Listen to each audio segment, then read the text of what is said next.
Intangiriro igice cya 10. Amoko yose y'abantu bo ku isi. Urubyaro rwa bene Nowa ari bo Semu, Kamu na Yafeti. Umwuzure ushize babyaye abahungu. Bene Yafeti ni Gomeri, Magogi, Madayi, Yavani, Tubali, Mesheki na Tirasi. Bene Gomeri ni Ashikenazi, Rifati na Togarima. Bene Yavani ni Elisha, Tarishishi, Kitimu na Rodanimu. Guhera kuri b'amahanga yatangiye kwigabanyamo ibirwa. Buri wese agahabwa igihugu cye ukurikije ururimi rwe n'ihanga rye n'ubwoko bwe. Bene Kamu ni Kushi, Misiri, Puti na Kanahani. Bene Kushi ni Seba, Havira, Sabuta, Rahema, Sabuteka. Bene Rahema ni Sheba na Dedani.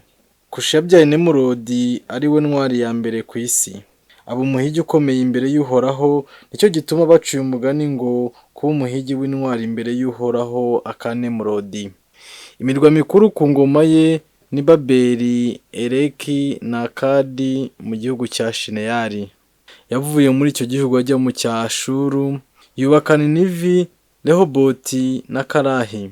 Hanyuma yubaka Reseni, wa murwa munini uri hagati ya Ninivi na Karahi. Misiri yabyaye Abarudi, Abanamu, Abarehavu, Abanafatuwa, Abapatirusi, Abakasiruwa, ari bo Abafilisitiya bakomokaho n'Abakafutori. Kanahani yabyaye Sidoni imfura ye, abyara na Heti. Abyara Umuyebuzi, Umuhemori, Umugirigashi, Umuhivi, Umwaruki, Umusini, Umwaruvadi, Umusemari n'Umuhamati. Hanyuma imiryango ya bene Kanahani iratatana.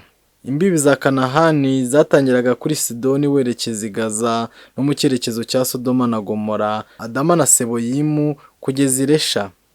Ngurwo urubyaro rwa Kamu ukurikije imiryango n'indimi byabo, uko bariho mu bihugu byabo no mu mahanga yabo.